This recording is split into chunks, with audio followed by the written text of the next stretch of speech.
Hi, Miranda. Welcome back. We are on Hi. our third session today. Sure are. Okay, so today we're going to talk about strategies. So last week we kind of did some brainstorming about what your possibilities were, of what we could do to help you. So now this week we're actually going to put the strategies in place and figure out your best avenue. Okay. So did you do your homework? I did. Okay, let's hear what you got. So I wrote down just a couple of things that I think I could do to help me lose weight. Okay. And I wrote, join a gym membership. Okay. Find a workout buddy. Okay. Get up an hour earlier to work out. Okay. I didn't mention this before, but I'm not really a nighttime working out person. Okay. It's harder for me to get motivated after I've already had a long day to go work out. I'd rather try to get it in the morning. Yep, that definitely makes a difference. Yeah. Mm-hmm. And I liked the whole getting an app for my phone, and I did download a few to my phone. I just haven't actually used them yet. Okay. I thought maybe I could take a yoga class, look in the area, because I like that. And then I also have a bike, and I know the weather's kind of getting crummy, but I'd like to ride my bike more. So out of all of those options that you wrote down, which one is most likely to happen and which one's less likely to happen for you right now? Probably less likely that I'm going to be motivated to go outside and ride my bike. Okay. And then also joining a gym. Okay. Because I'm constantly going back and forth, driving around for school. It's hard to kind of pinpoint where I'm going to be at. I could get a gym membership out by where I live, but am I going to actually be motivated to drive out there? I just don't know. So I don't really think that's going to happen. Okay. I do think that I could get up an hour earlier, or at least a half an hour earlier. I'm an early riser anyways. 6:30 is, a typical time for me to wake up, so I don't think getting up too much earlier would really affect me. And with this time change, I'm wanting to go to bed at 6 o'clock, so. I hear ya. So really, and then I really think getting an app for my phone. Okay. So, and then finding a workout buddy.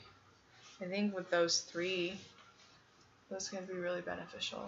So if you were to get up an hour earlier, your son would still be sleeping, right? Mm-hmm. So more than likely you wouldn't be able to utilize your mom as your workout buddy because somebody would need to stay home with Theo. Mm-hmm. So who out of your friends are in the area that you could meet up with and kind of work out with? My sister. Your sister, is she? Wait, it is starting to get winter, so Mm-hmm.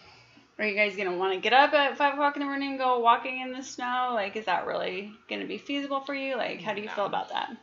I mean, she works on a farm, and she has to get up at 4:30 every morning anyway, so I know she's up. But she's also doing chores and taking care of animals. I'm not really sure. She might have to work, too. She has kind of a weird schedule. It'd be kind of hard for us to sync up. Yeah. So, are you okay with working out by yourself, or do you need that motivation? I actually do better by myself. If I were to go to the gym, I'd rather go by myself and just kind of do my own thing. But I liked the gym because of the classes also and that aspect and working with the team. But I think I'm pretty self-motivated. It's just sometimes nice to have someone to relate with you. Right. Have you ever thought about, like, looking into a gym that you could just do, like, pay-by classes? Like, that way you're not, like, committed to a membership there, so you're not paying a monthly fee, but, like, some classes could be, like, $4. So, like, if it's in the middle of the day and Theo's taken care of and you don't have school and you're in between, you could stop by and take in a spinning class or a yoga class or something like even in your area. Yeah, I haven't thought about that, but it would be worth looking into. I could definitely look into that. That way you still get some of the social aspect of working out, but then like you can still do the majority of your workout on your own time. I definitely think utilizing the workout bike that you have at home is really good. I mean, it's a good way to work up the sweat, that's for sure. I do know it can get a little bit boring just sitting there, like pedaling, so it always helps to have some really good music to help, pump you up and get you excited and just kind of get your blood flowing. Yeah, I find that when I've taken a spinning class, it's almost been so hard that I can't really go at the level that they're going at. Yeah. Some of them are really intense. They are, and at home, I do crank it up, and I do get up, and I do the sitting and standing, sitting and standing, and things. But when I get to a point where I just can't handle it, it's just really easy to turn it down, and that's pretty much the only downfall. Except I'm pretty good at like, I can just make it to the end of the song. Like I can just power through. So I don't necessarily feel like I'm losing out by not taking a spin class. Okay. Yeah, that's great. Yeah. So your strategies, they all sound great. They look great. I mean, you've got some really positive things in there. How about taking care of your physical side? What about your food side? What did you come up with for there? So I did decide that I was going to be a little bit more strict on my diet and start, even though my mom prepares a lot of the meals, that I'll go ahead and prepare things for myself or Do you separate. like to cook? Oh, yeah. Okay. I mean, I've always kind of taken care of myself for a long time, so it's kind of hard to adjust back to having somebody else do things for you, because usually I've just had to do it myself. And just incorporating, even if my mom makes a dinner that I'm not entirely happy with, it's really easy to make a salad to include and just kind of get that nutrient dense food with to counterbalance, what she makes. And she's aware of my food allergies, and everything that she makes I can eat, so there's no problem there. That's good. And then and I'm only going to eat meat once a day. Did I say that already? No, you're good. But you also are going to take in other plant proteins, or? I'm usually pretty good about it. I love quinoa, and I love any type of beans, lentils. I probably only eat them once a week, though. Okay. So I could eat them more, and hummus is probably one of my favorite snacks. Yeah, hummus is great. So I can do that for lunch instead of whatever my mom makes. Okay. It's pretty easy. Yeah, that's great. And with one of your apps that you've downloaded, is it a food diary as well, or is it just a physical activity? Well, I downloaded MyFitnessPal and then Calorie King, because those are kind of the two that you really recommended. Calorie King focuses a lot on carbs.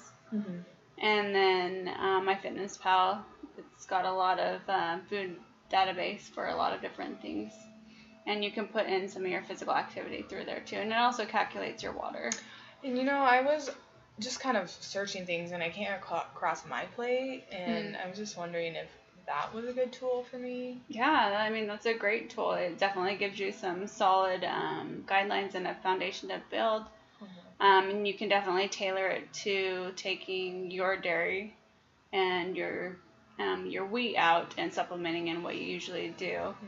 But it just basically goes over how many servings of fruits and vegetables you need in a day. There's even a place on there, I think, where you can put in like your age, your height, and your weight, and it will calculate your calorie needs for you. And it's also another free tool. Yeah, free. If it's free, I like it. And they've got a lot of different handouts and recipes and stuff on there that you can also utilize. Okay. But I mean, Pinterest is a fabulous place for. Pinterest. Let me write that one down. For getting like recipes and even like great workout tips. There's a lot of boards that people have used for do-it-yourself at home, just workout tips, and like I know they have a lot of like 30-day challenges. I did this one that was for squats. It was a 30-day squat challenge. It was pretty brutal.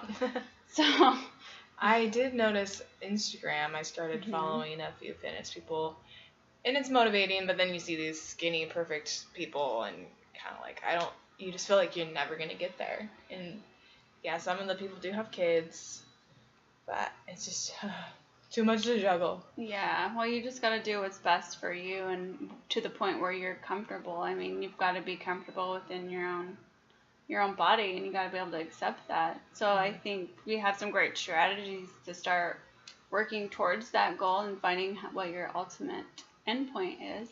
Yeah, I do feel like I've been a lot less stressed since I've been spinning on the bike, and I feel like, especially with this whole app thing, that it will really help me, so I appreciate that a lot. Yeah, and make sure you're sticking in a positive environment, getting rid of all that negative aspects, and cause that just brings you down and takes away what you're building for and fighting for. Yeah, so. I don't like negativity. Yeah, it's really important, and it's really important to be able to recognize what that is. So. Okay. Yeah. Well, thank you. Yeah. So if there's not anything else. Yeah. No, I don't think we're meeting for a month, and I think that will be a motivation for me to see if I've improved in that month, and we'll go from there. Cool. Sounds great. Okay, thank you. Nice to talk to you, Miranda. Yeah, you too, Julie. Bye. Bye.